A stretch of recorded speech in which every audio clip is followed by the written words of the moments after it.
Yo, man, feels good to be back once again, man. Feels good to be back once again. Still, of course, doing my what is it called? I guess it's not really called post my pre-show stuff. Just getting my pre-show stuff raring to go. Just pretty much put the word out that we're live. We're live, alive, and well, and feeling 10 times better, man. We're feeling really, really good, man. And also, let me also throw this what's this thing called? This link on here as well. This one's going on Instagram. Boom. There we go. I know I posted that to my I think I posted that to my Jesus Christ. I posted that to my personal page. See, always messing up. That's how you see. I'm always doing something wrong here. That's your boy though. That's your boy. You wouldn't like me if I was always perfect. You know, if I was just perfect doing everything right here. So there we go. We are good to go. We're up. We're ready to go. We're alive, and well. Hello, all, and welcome to the Heel Turn Podcast. I'm your host, Isaiah Jackson Jr. Still your busted-looking host. Yeah, your boy looking busted, looking just absolutely destroyed. But at the end of the day, look. At the end of the still look good. Confidence on high. You know, it's like confidence on high still. Just getting into Monday Night Raw. Of course, this is the Heel Turn 30. It's been really consistent on Mondays. I'm starting to realize that really consistent on Mondays. Wednesdays have been in and out. And then, of course, Fridays has been non-existent. I've been struggling to get through Friday Night SmackDown while on top of that, struggling to also get home and record. But then I've been having the weekends to take care of any of the things that I missed out on and stuff that I wanted to touch on. But still got to get into some AEW stuff as well. I've been really slacking on AEW news and notes, and also just getting into the product itself. I do love me some AEW. Like, don't get me wrong. Like, there's no AEW haters here, but that's one thing I do have to tackle on to get better on that as well. Just getting on some AEW ball knowledge as well. So jumping into Monday Night Raw, of course, Adam Pearce had said he had to talk to somebody. That person being Seth freaking Rollins. Of course, he's the one that curb stomped Paul Heyman last week. And like I said, I wasn't even expecting that at all. I thought Paul Heyman was going to be the one to get saved. You know, somebody grab him by his ankles and slide him out the ring. No, they let him eat that. They let him eat that. Paul Heyman gonna be gone for a long while. Probably till I would say probably till WrestleMania. But, you know, because that is a month of some change. I don't think Paul Heyman should be out for that long, but he should be out for a very, very extended period. I would expect him to be back within 2 or 3 weeks before Mania. So in a couple weeks, it's like in a couple weeks, honestly, when you look at it. So outside of that, of course, Seth Rollins, he came through, of course, with Masked Men as well, and disappeared with the Masked Men after the Vision came out and said they still got beef with him. Of course, the Vision being Logan Paul and Austin Theory, they interrupted him before he could even say a word. Of course, cut a heel promo, and before they could even attack him, he escaped through the Masked Men, and LA Knight and Jey Uso got into the fray, of course, and beat down the heels and got him running up out of there. So, basic, pretty basic, nothing really crazy. You know, they tried to make this as anime as possible, it looked like, but it wasn't nothing sticking out to me that I thought was, building the rivalry or building this feud up, or, having the tensions flare up between Paul Heyman and the Vision. Like this, this was nothing. It was like this was kind of nothing. Circle of Debate mentioned this earlier, and a huge shout out to Notorious Dom. Huge shout out and a happy birthday to Notorious Dom as well. Of course, my man's looking like he 18 years old, just grown man style. And on top of that, they kind of felt like filler. They said that more towards CM Punk and Jay and the Usos in the main event that we'll get into later, but definitely felt like a whole lot of filler. With Monday Night Raw, at least for the beginning segment and the ending, the closing. It felt a whole lot of filler, in this Raw episode, which some shows are going to need. Of course, it's hard to tell a full story in this road to WrestleMania and still keep it interesting. I understand there are going to be some duds, but man, nothing. I felt like nothing happened. I felt like absolutely nothing happened because, what I can't see Jay and Jimmy, just tag teaming and being on one accord with Roman Reigns after it's all said and done, just because CM Punk said something about his father. In actuality, I mean, and Jey Uso said that, like, we'll talk about it later. We'll talk about it later. I'll get into it later because we did have a fire number one contenders gauntlet match for the IC title. That was a whole lot of fun, like top tier match, honestly. Number one's contender match, of course, for AJ Lee's title. And in this match, of course, you have Bayley, Asuka, Ivy Nile, Io Sky, Raquel Rodriguez, and Lyra Valkyria. Lyra and Io were the ones to start the match, which told me everything I needed to know about Lyra's fate in this match. As soon as I seen Lyra and Io start, I was like, man, Lyra, I wish you could pull an upset right here, do some Kofi Kingston type business, because I believe that's when we started Kofi Mania in the road to WrestleMania, because Mustafa Ali was supposed to win the gauntlet match. It ended up being Kofi Kingston, and we got just top tier story after that. But yeah, that told me everything I need to know about Lyra Valkyria. That told me everything I need to know about Lyra Valkyria's future. I knew she wasn't really going to go far, in this match. But all in all, her and Io Sky went neck and neck. They went bar for bar. They went toe to toe, and it was a whole lot of fun. That's one thing I do got to give them. And of course, when Lyra got eliminated, I believe it was Raquel Rodriguez that got into the fray.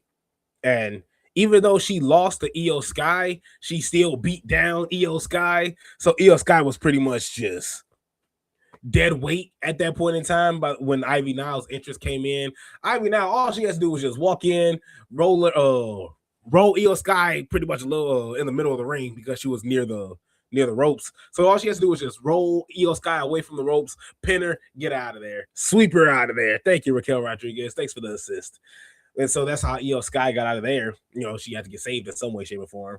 But honestly, if you're lasting, in a match with, especially with in the match like a gauntlet match where everybody that's coming in is fresh while you're still taking all these beat downs, after you get to the second opponent, if you lose after that, like I think that's enough saving there. I feel like that's enough, saving your character there instead of having Raquel Rodriguez just beat you down and then have you just pretty much laid out for Ivy Nile to just come in and pay you. I think that's just that's the easy way out. Look, I got some love for Ivy Nile. I think Ivy Nile could have went toe for toe, bar for bar with the Io Sky. And Io Sky, somebody, like I said, who just went to war with Raquel Rodriguez and Lyra Valkyria. She's already winded. She's already gassed. She's already taken a decent enough damage and she's going up against a healthy Ivy Nile. Let Ivy Nile go over Io Sky clean. Like, well, give her that, man. Give her that. It ain't gonna hurt nobody. Like, at least that's my thought process. But hey, man, I'm assuming that's what Road Dogg would have done. It's like I'm assuming that's in Road Dogg's, playbook there. But you already know how that turns out. You already know how that turned out for Road Dogg there. And he didn't get fired or nothing. He chose to get up out of there, and rightfully so. I got to give him that, rightfully so. But Bayley ended up getting the win there. I don't think I said that. Bayley ended up winning this match here. After Ivy Nile was done, Asuka came in, and I thought it was over for Bayley. And especially when Bayley, that suicide dive that she hit on Asuka, at first, when I seen Asuka hit the floor, she's like covering her face, kicking and screaming. She ain't screaming, but she's kicking. And I'm like, man, she looks like she's in like severe pain. And then they showed that replay back, and you seen Bayley's elbow just completely obliterate Asuka's nose. Like, Jesus Christ. I was like, yeah, there's gonna be a receipt coming. It's like, Asuka, don't play that, man. There's gonna be a receipt coming somewhere. Damn. Oh man. I really wanted Asuka to win this match because I got so much love for Asuka. I'm a huge Asuka fan. Like, she isn't living up to her NXT career whatsoever. As soon as she lost to Charlotte at WrestleMania, that was it for her career. Like, we still keep seeing like hints, we still keep seeing like flashes of Asuka dominance. But man, you're not gonna see the NXT Asuka anymore, and that sucks because that was money there. There was money to be made with Asuka coming up, and of course the work that she done, winning the Royal Rumble, of course winning the Women's Money in the Bank as well. Like, she's done a whole lot in her career, and yet, I feel like it still doesn't add up to how crazy dominant she was in NXT. And by crazy dominant, like, I believe her injury was kayfabe. Like, I don't even think she had like a for real broken collarbone, like a for real injury. Like, I think that it was like a real like worked injury, and she had to drop the title and got called up to WWE. like the aura around NXT Oscar was just unreal, and the fact that we're not getting that in WWE, it sucks. But on the flip side, I will say I'm loving her and Kairi Sane. The work that they are putting in is phenomenal, and the fact that they could potentially be getting a WrestleMania match together or between the two, Oscar versus Kairi Sane, I think it's just going to be just top tier, absolutely top tier, and we get to see Kairi Sane, because NXT Kairi Sane was no joke either. Her and Shayna Baszler, the back and forth between them two, like they were my horsewomen. It's like, of course you got Sasha Banks, Bailey, Becky Lynch, and Charlotte. Like they were dope, but underneath them, it's like the Rhea Ripleys, the Shayna Baszlers, the oh man, I just said their name. It's like the Shayna Baszlers, the Rhea Ripleys. Like the Oscars, like oh man, I thought there was something there. Kairi Sane, like I thought there was something there, man. I thought there was something there, and unfortunately, WWE just didn't see that. Now, of course, like I said, they still had some success and I guess you could say in the big leagues, but of course on the main roster, but still, it just doesn't compare, man. It just doesn't compare. The aura around them was just unreal. So outside of that, like I said, this gauntlet match was a breath of fresh air for Monday Night Raw. I thought this was needed. We needed some wrestling, some long wrestling, a match that took a minute, that took a while, and it wasn't necessarily like, as I mentioned about CM Punk and Roman Reigns match, not necessarily a slow burn. This wasn't necessarily like a slow burn type of match. It was fast paced. It took its time when it needed to. Of course, when Ivy now stepped into the fray, with Bailey, they took their time with it. And then, of course, as soon as Asuka walks in, Bailey just comes in, hits her with the elbow, suicide dive style. Oh, man, that was rough. That was rough. I'm glad Asuka didn't have like a broken nose or anything from that. So, looks good there. Huge shout out to Penta, who was our new Intercontinental Champion after beating Dominic Mysterio last week. Of course, Finn Balor had to stop JD McDonough from helping. He was just like, hey, man, he said he could do it by himself. Let him do it by himself. He a grown man. Like, let him do it by himself. And he couldn't do it by himself. Dominic Mysterio lost to Penta and lost his Intercontinental Championship. And of course, well, before that, we had Danhausen. A lot of people soured on Danhausen. Now it sounds like, the crowd and, of course, fan reaction on social media is starting to warm up to Danhausen being in WWE and just him in general. And so even on top of that, Danhausen pops up to El Grande Americano, Chad Gable. It's just like he walks up on Chad Gable, pretty much said, I forgot, I think he asked him for the mask. He asked him about, having a mask just like him, something like that. And Chad Gable pretty much just tries to shoo him off. Just pretty much tells him to get up out of here. And Danhausen pretty much hits him with the "you are cursed." I'm glad we're getting that every week, though. I'm glad somebody's getting cursed every week, and I'm glad there's some repercussions off of that as well. Because as soon as he said that, as soon as he said "you're cursed," and he dipped up out of there, Chad Gable is still walking away, but you can still see like some people hitting that pencil walk behind him, getting ready for the jumping of a lifetime. It's just like getting ready to pretty much put the beat down on El Grande Americano. So that was needed. Like that was needed. At first, when Danhausen cursed him, I thought the go-to thing for Chad Gable was for him to pretty much get unmasked. I thought, okay, El Grande Americano is going to be done for tonight, and Danhausen is going to be our saving grace. It's like he is going to be the guy that's going to save us in all this. Huge shout out to Ivan, man. Huge shout out to, and by Ivan, I mean, of course, the devious one, Ivan himself. Circle of Debate actually, if I'm not mistaken, just got off air, but I love them boys. If you ever need some wrestling content, need to hop into a watch party, Circle of Debate are those boys. I'm talking about the Redeemer, the boss, Justin. Of course, you can find him anywhere. Say his name and he appears, of course.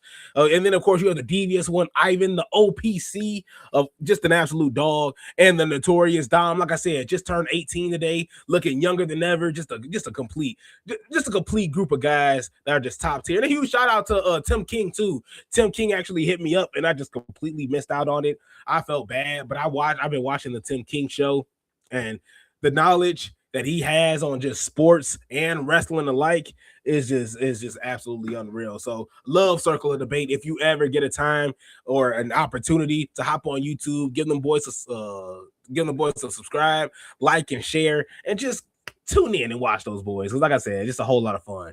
And of course, they'll invite you into their party as well. Just like C Fluid was in the watch party as well. Huge shout out to C Fluid. Danhausen makes my stomach hurt. Why? Why? What Danhausen do to you, brother? What's wrong with Danhausen? And like I said, I ain't have a problem with Danhausen because look, you walked in. I really didn't think the box was a huge deal. So when Danhausen came out of it, I was like, look, I'm not expecting you to be a world champion. You know, I was like, I'm not even expecting you to be IC champion. I'm not expecting you to hold any type of mid-card title. Maybe if there was the 24/7 champion out there, you probably would have had something. You know what I'm saying? It was like maybe. But I honestly, on the flip side of that, Danhausen, I don't got a problem with him as long as he's cursing people and it's working, and it's coming to fruition. And it works if he turns heel too, because if he turns heel, he's looking at the baby faces, he's cursing. I feel like it works all around. I think Danhausen could do some serious damage if WWE plays their cards right, honestly. And we haven't even seen the man wrestle yet. He hasn't even had an actual match yet. So that's something that still is yet to be seen. So Penta did beat El Grande Americano, hit him with a springboard Mexican destroyer. That has just been disgusting. And the way that people are selling it too. And of course, this one is Ludwig Kaiser. But so the way Ludwig Kaiser is selling it is just absolutely nasty. Penta is just, he's not on he's like a mid-card Cody Rhodes. And what I mean by that is I'm talking fan reaction and the love he gets from the crowd. He's damn near Cody Rhodes level, but he's just at the mid card. It's just like, the reason why I say that is because you got people doing the walk. It's just like the Penta walk, and I'm pretty sure at some point in time we're gonna see an athlete hit it. At some point in time there's gonna be some NFL player. And that maybe just me being thinking that WWE is bigger than which it is, but it's me thinking WWE is bigger than what it is, but there's gonna be some athletes hitting the Penta walk. There's already kids doing it now. Like, Penta's nice, man. So mid-card Cody Rhodes, that's what I'm calling my guy at this point in time. In terms of fan reaction, in terms of what the love he gets from the crowd, he's speaking English and Spanish. And it's just like in terms of, and the reason why I bring it up is just because it's like guys like Jim Cornette, would have a problem with that. Well, how was he getting over when he could barely speak at one language in itself, in terms of, and I'm speaking in terms of Jim Cornette, I'm speaking in terms of how the older generation in the wrestling industry and the wrestling podcast speak about Penta and speak about bilingual wrestlers as well. Just listen to how they speak about Stephanie Vaquer, or even go back to their comments on Stephanie Vaquer's promo to Liv Morgan that made Liv Morgan cry. That'll tell you everything you need to know. That'll tell you absolutely everything you need to know. So just wanted to clarify before I get called a racist or anything like that. It's just like, I love the work that Penta does. Penta is overly over, and you can see why. In WWE, of course, putting boots on the ground for Penta. Huge shout out to C Fluid. Penta is too cool, absolutely too cool. The kids love him, of course, and you got the adults loving him equally as much. You can do no wrong with the guy. You can't do wrong with Dominic Mysterio. It's like you can do a little wrong with Dominic Mysterio. Even though I love the fact that Dominic Mysterio is still applying pressure to Finn Balor, and of course has his group with him, has his posse with him that still is gonna ride with him no matter what. He's telling Finn Balor off. He's like, hey man, if it wasn't for you, I still would have been champion. And Finn Balor just said, hey, man, maybe your dad right. I feel like that's just straight to the point, man. Maybe your dad was right about you. Maybe you are. Just what did he say? Let's see what he said, because it was censored on Netflix. Some people thought that he said a spoiled little bitch, but it looked like he said a spoiled little prick. I thought he said prick. So they said he called him a spoiled little prick. And of course, that earned a cheap shot from Dominic Mysterio. Dominic Mysterio just muffed him in the face. Of course, as a grown man, you're not going to take that disrespect. So, of course, he goes on and just absolutely tries to beat the brakes off of Dominic Mysterio. And in a shocking twist, JD McDonough stops Finn Balor. And before Finn Balor could even drop kick Dominic Mysterio, JD McDonough just absolutely cleans him out with a clothesline. And a huge shout out to Circle of Debate because I typed this into their text line as well. Look, man, Finn Balor got hit with that edge special at this point in time. Finn Balor to AEW confirmed. Like AEW, like at this point in time, Finn Balor, y'all seen how Judgment Day treated Edge. How he had to change his name to Cope. You know, he had to change his name to Cope the way Judgment Day did Edge. Man, they Finn Balor lucky. Finn Balor just got lucky here tonight. Huge shout out to C Fluid. He said, respectfully speaking, I didn't know that Penta could do promos in English. I believe WWE is the only major promotion that let him. See, and that's the thing. And it's that narrative around that itself, you know, that kind of downplays it for. And I'm talking about the older generation, like people our age, like we don't care. You know, it's like we don't care. You know, it's like we don't care at all. You know, we have people like Stephanie Vaquer, people like even Dominic Mysterio, who mixes in Spanish and English. I mean, Rey Mysterio back in the day, you know, and just looking at it, it shouldn't even be a problem. You know, it shouldn't even be a barrier surrounding that anyway, because you have guys like Cesaro. I speak 5 languages, and he was coming out here and frying us in 5 different languages. You know, it's just like, so honestly, I feel like it shouldn't even matter. And the only reason why I bring it up is because, like I said, you have podcasts out there, you know, the Jim Cornettes of the world. I'll just stop right there. The Jim Cornettes of the world that will bring that criticism to Penta, and I just think it's invalid. I think that's just an old school way of thinking and looking at things. So Finn Balor getting jumped, of course, is something I don't want to see. I do want to see Demon Finn though. And seeing Demon Finn is we gotta have that. Gotta have that on a silver platter. You know, it's just like gotta have Demon Finn. We haven't seen him since the ring ropes broke on him. Since him and Roman were fighting, and I guess Roman killed him. You know, it's like Roman killed him out of nowhere, and then for some weird reason he got resurrected. The lights turned off, and he started flopping up. You know, you seen it, but guys. People might be like, Isaiah, so you having a seizure, brother? You know, it's like you having a seizure. You telling the story having a seizure? Like, no, I'm telling you, like Finn Balor, this everything about this happened. You know, it's just like so. Of course, we haven't seen Demon Finn since the top rope snapped on him. Definitely need to see Demon Finn again because this one versus all now. You know, you're by yourself. You know, you're cornered. You lost your chances of being WWE World Champion, and on top of that, you just got kicked out of your group Edge style. What you gonna do about it? It's like, what you gonna do about it, brother? We was talking about that same junk about Roman Reigns as well. What Roman gonna do about it? You talked about this. You talked about your father. CM Punk talking about your father. He dogged out your father. What you gonna do about it? Same with Finn. What you gonna do about it? Bring out the demon. It's demon time, brother. We got to bring that man out. He shot at the C Fluid. I agree. I believe he's talking about the bilingual wrestlers as well. But even then, like, yeah, we got to see it, man. Got to see Demon Finn at his finest. But even then, I'm still gassed for Finn Balor versus Dominic Mysterio. I think that match is gonna feed families. Because, like I said, I wish it was for the title, but I wish it was for the IC title, but hey, Penta's hot right now. Scathing hot. So at this point in time, it is what it is. You got Obafemi taking on Rusev. A really quick match. Like a really, really quick match. That kind of threw me off, but of course, doesn't shock you. Obafemi got the win. Still a hard-hitting match. It just seemed like there was a lot of power moves. Let's just go in. What was Brian Cage's he used to have a catchphrase, get your shit in. Like, yeah, that's what it is. That's what they did. Walked in, get your shit in. Do your big moves, bang, bang, bang, get up out of there. We gotta save room for Punk in our main event here. But still gotta give love. Still gotta give a whole lot of love to Obafemi. He looks like $1 million out there. Brock Lesnar better watch his ass. You know, it's like Brock Lesnar better watch himself, bro, because it's only a matter of time to Obafemi. It's just right around that corner, brother. It's just right around that corner, brother. Obafemi he's just waiting for you. Huge shout out to C Fluid. I believe Finn will cost Dom the AAA championship this weekend. Oh, I definitely believe so. Because you know you got to build this up even more. And the only way to do that is to cost Dominic Mysterio, of course, his title.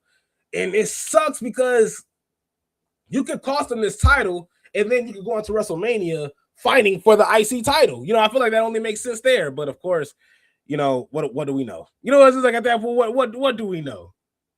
And that just gets annoying in itself.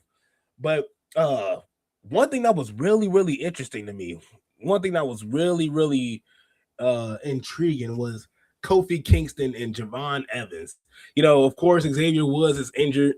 Kofi and Grayson walk up to Javon. Kofi is like, "Hey man, Grayson, we need get him out of here. It's February over, but you still gotta get him out of here, brother. It's like you still gotta get him out of here." I'm sorry, I had to make that. I'm sorry, I had to make that joke. It was right to softball. It's just like, but Kofi Kingston just pretty much had to spit game. He had to spit game to Javon Evans. Pretty much told him straight up, like, "Hey man, I was in your position before. You have the opportunity to be something great." He was like, I had the chance to turn my talents around. He was like, I was that young spry guy that was doing moves that nobody's seen before, and that led me to becoming WWE champion. And I believe that you could do the exact same thing, but you need a team around you. Oh, brother, this could be nice. This could be nice. Like, just imagine seeing like a new and improved New Day. But of course, there's no muscle. That's the only problem. Like, there's no muscle here. If you have a Javon Evans, Xavier Woods, Kofi Kingston, there is no Big E. Like there's no muscle on the team. Like, in terms of, like, when you look at teams like the Shield, there's no Roman. You got Roman Reigns. The big guy that's in that thing. But it sucks that at this point in time, how is this dynamic going to work? Because Javon Evans is still dope as a single. Javon Evans could still work wonders as a single. And I think Leon Slater was his best bet at being an amazing tag team. He's already proved that he could be a dope tag team partner with Leon Slater. I thought they had the opportunity to do some damage, whether that was in WWE, TNA, in terms of just holding tag team gold. They could have done some damage. But Javon Evans with the New Day, a new and improved New Day. Oh man, you can't beat that. You can't beat that.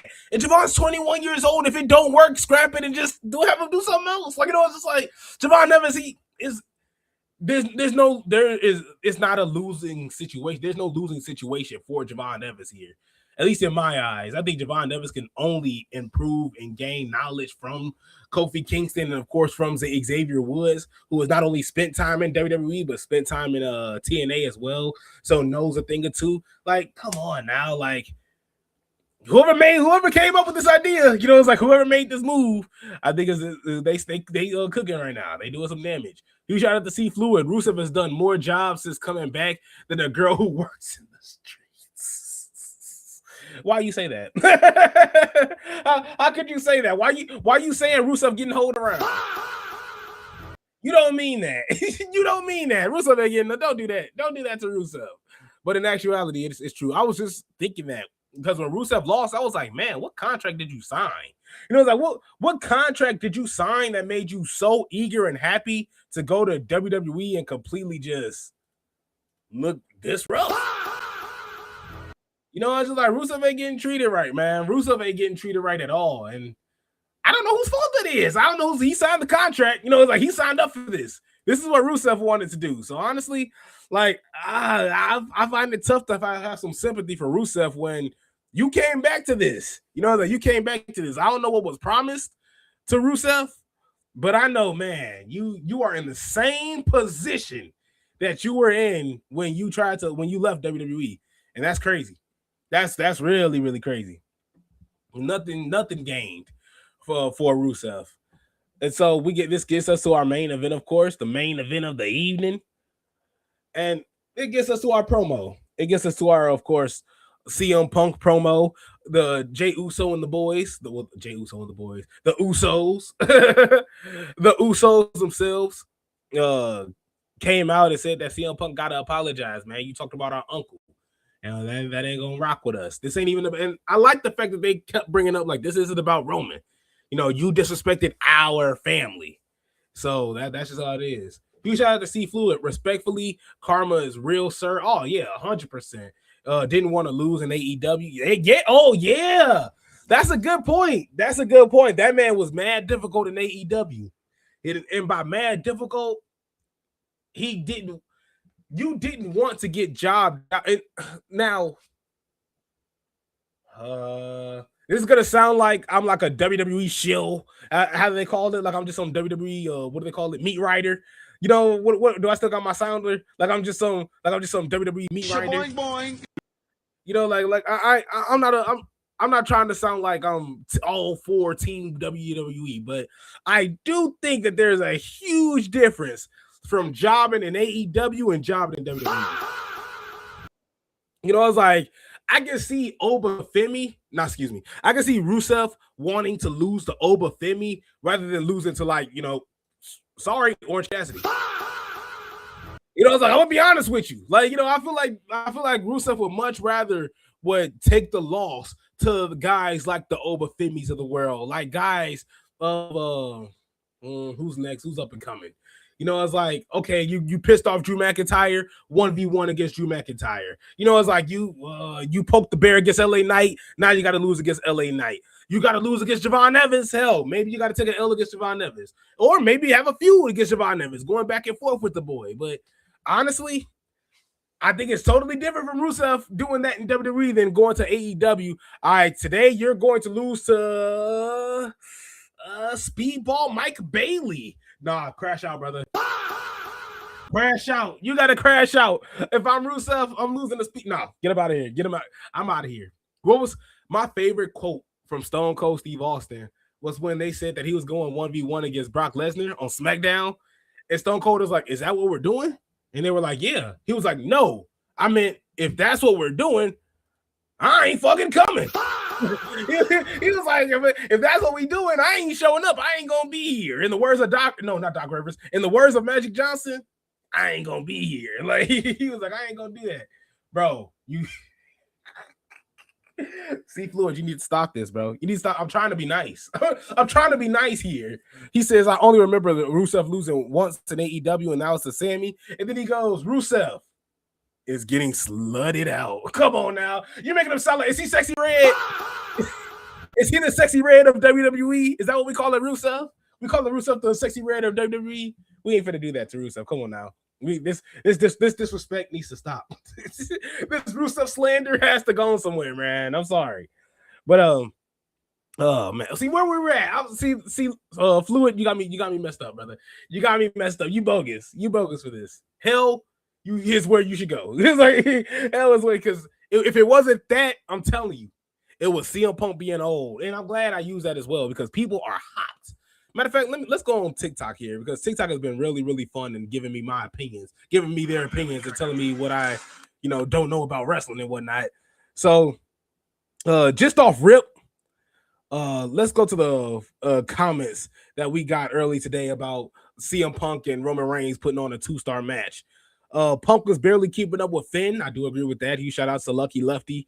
I think Roman is going to carry the match. Wow, that's I can see that. I can see that. Yeah, I can see Roman carrying the match. Tripio says, yeah, I don't think this match in ring is going to be good either. I've said that since it was announced. Hype for the build, but not for the match. A guy, Bo Ransom, said, hell no, CM Punk's been waiting for this his whole career. Pretty much saying that this isn't going to be a 2-star match because CM Punk's been waiting for this his whole career. Chili City said Cody and Randy gonna steal the show. And Michael Angelo said that Buddy didn't watch Punk versus Drew, Punk versus Cena, and Punk versus Seth. First off, I'll give it to you. I watched all 3 of those matches, and I'll tell you, Punk versus Seth was good. That's all I'll give you. Punk versus Cena, good. Punk versus Drew is WrestleMania level. Like, that was top tier. That's a WrestleMania level match that we were given at Bad Blood, no less. They have to put a pay-per-view just for them. Bad Blood, it was strictly for them. Now, obviously, it's a pay-per-view back in the day. I believe I want to say it debuted in 97, but I could be wrong. So it's like, you got Bad Blood, and they brought it back specifically for that Hell in a Cell match that CM Punk and Drew had. That was top tier. Brother, you think Roman and CM Punk finna do that? It's like, you think CM Punk and Roman finna put up what CM Punk and Seth, what CM Punk and Drew can do? Roman ain't finna do that. Roman ain't got the time to be giving all that effort, bro. It's like, Roman ain't got all the time to be giving all that effort, brother. I'm sorry. You shout out to C Fluid. Sorry, but Rusev did it to himself. Yep. Rusev did it to himself. Aleister Black did it to himself too. The only difference is he getting success out of it. It's like Aleister Black he got a Cody backing, behind him. So there's a difference between Aleister Black and Rusev.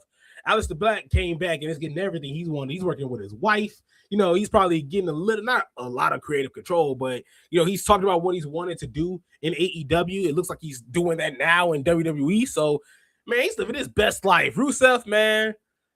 Every time I think of Rusev, it's like that everybody hates Chris noise in the background. You guys are everybody hates Chris. It's just like that's the first thing I think of when I see Rusev. It's just like, bro, you just a big old bucket of bad luck, brother. I'm sorry. Big old bucket of bad luck, brother. Say that 5 times fast. I'm sorry. I'm supposed to be talking about CM Punk here. I'm 36 minutes. This is supposed to be the heel turn 30. I'm 36 minutes in. Like, damn it, man. This C Fluid's fault, man. Every time I do something wrong, we gotta blame it on C Fluid, brother. It's your fault. I'm sorry. Oh my God, no, don't. I'm not even finna read that. I'm not finna read that. Matter of fact, I'm finna read that. How could you? C Fluid says CJ Perry, also known as Lana, Rusev's I guess wife now. They split, but then they came back together, and he came on this chat and said, CJ Perry is going to leave him again.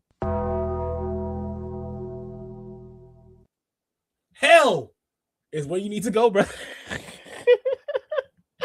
Bro, what are you on? What is you on, bro? That is crazy. I'm not saying you were like, I ain't going to say I ain't never gonna disagree with you, Fluid.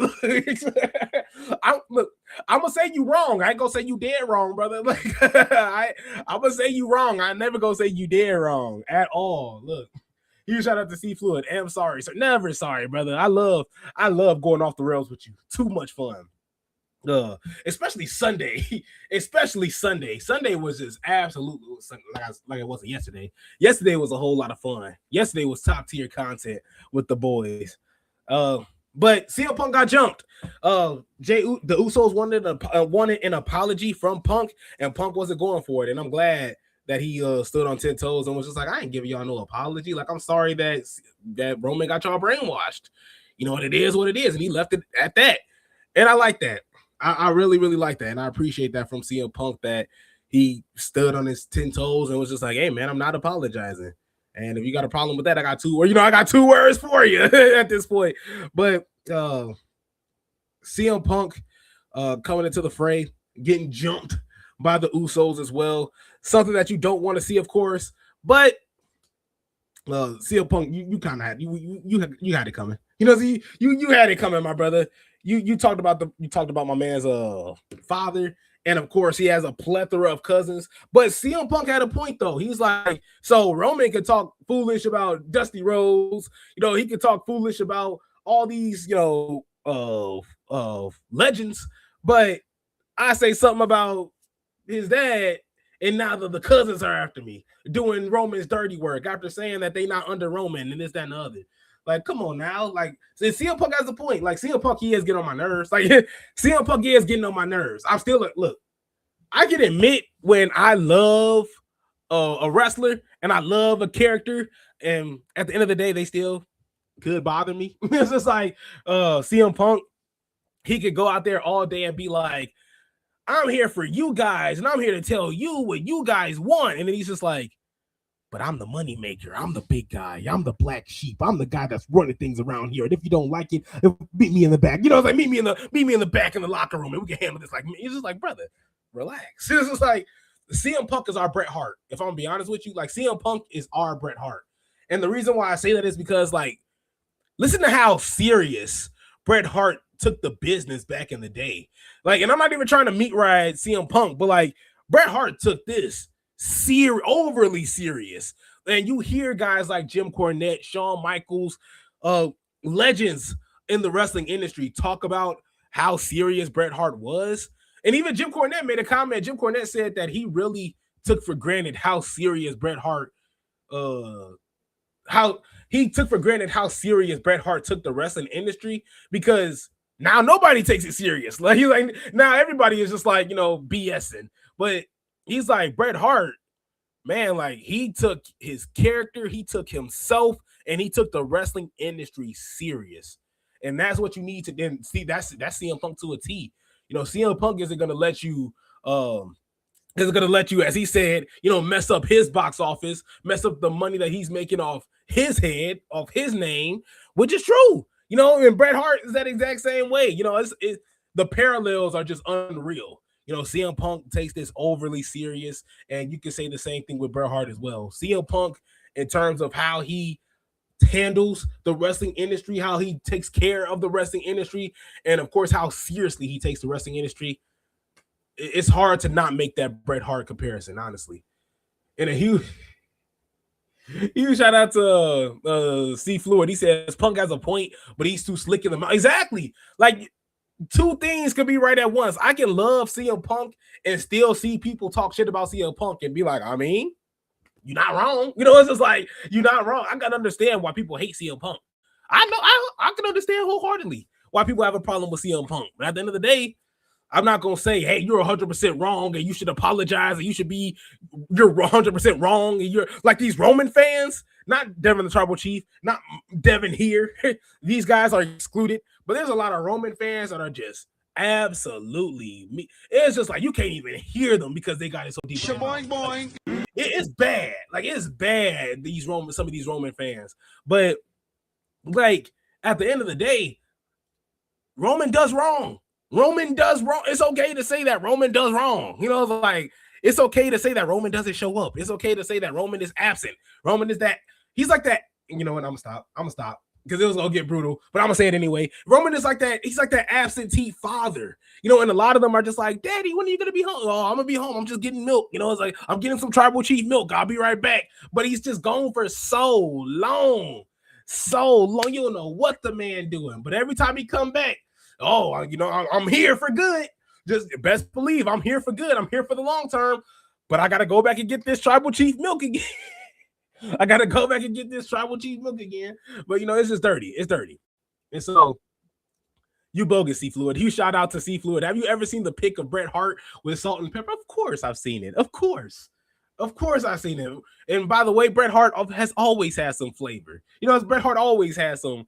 He had a huge love for the Black Queens. And at least that's what it looked like in a lot of his pictures back in the day. It looked like Bret Hart was a fan of the Black Queens. And so, huge shout out to Bret Hart.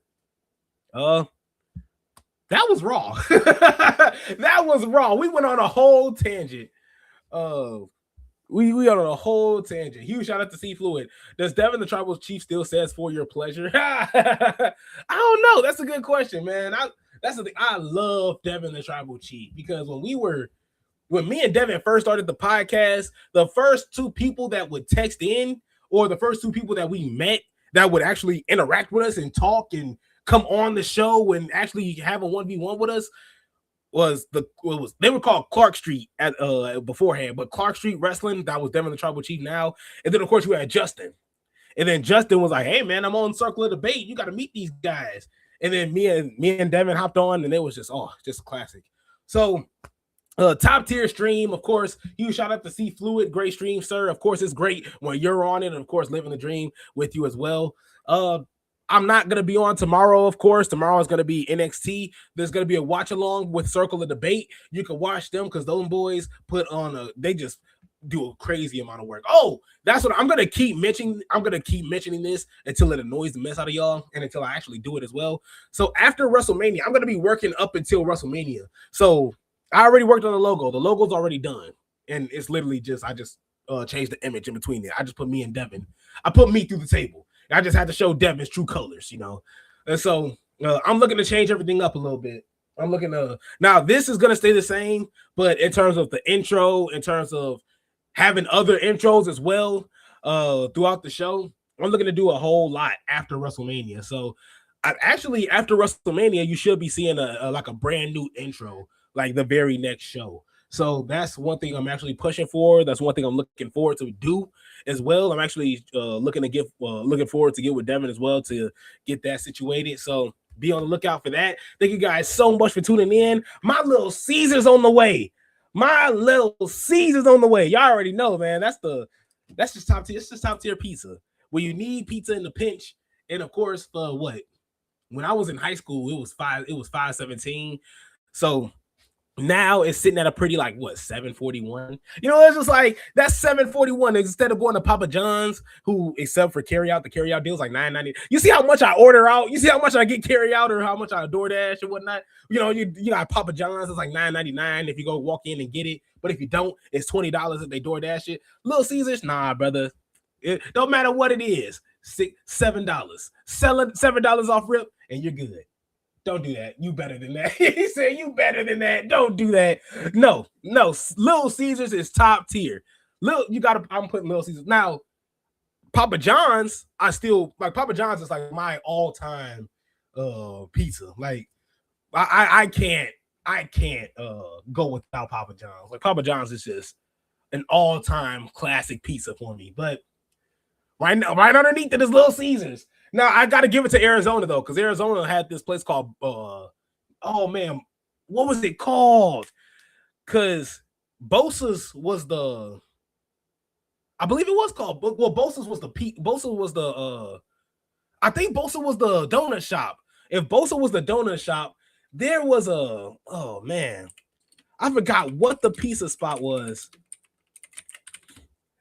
But yeah, it was Bosa Donuts in Arizona. But pizza, let me see. Pizza, Phoenix, because now it's gonna bother me.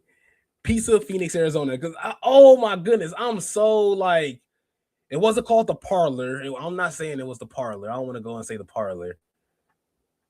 Top pizza places. I gotta remember what it was, because oh my goodness, like Burroughs. There it goes. I was like, because it wasn't Bosa's. Bosa's was the donut shop, and Bosa's, oh my goodness. You couldn't go wrong with Bosa's. However, out here they got mustard donuts. Oh, okay, now I'm just yapping. I'm sorry. But if you like food, if you're nearby, mustard donuts, top tier. If you're in Arizona, Bosa donuts, can't go wrong with Bosa donuts. And of course, you can't go wrong with Burroughs pizza as well. Burroughs pizza was just so soft. And then you got the crust too. The crust is like you could, Burroughs is amazing, man. And of course, I'm not getting paid for any of this, for any of this promo that I'm doing here. Have you ever had House of Pizza? I don't think I have. I don't think I had House of Pizza, honestly. But I wouldn't mind it. It's like I definitely wouldn't mind it at all. Honestly, let me see. Oh, wait, I'm lying. I did have House of Pizza. That's where we used to go to. That's what we used to have a graduation parties at. Now, I didn't have graduation parties, but I'm talking about when my friends and also my cousin, when my cousin graduated as well. House of Pizza, I live right next to it. Yeah, I ain't gonna say on what street, but yeah, that's where it's at. Yeah, no, I definitely know House of Pizza. It's a bitch to park at. It's like it sucks to park and also get into. But man, House of Pizza is top tier, man. I do like House of Pizza. I like Little Caesars. It's like Little Caesars is just my go-to. Little Caesars means something to me, man. Like Little Caesars just means something. But huge shout out to C Fluid. Try them out on Tuesdays and Wednesdays. I definitely will. But it looks like my dad pulled up and I just locked the door. So it's just like I locked the door as well. So I gotta get to it too. Also got some moving to do as well. That's news too that we gotta get into as well. So thank you guys so much for tuning in, and I'll see you guys next time.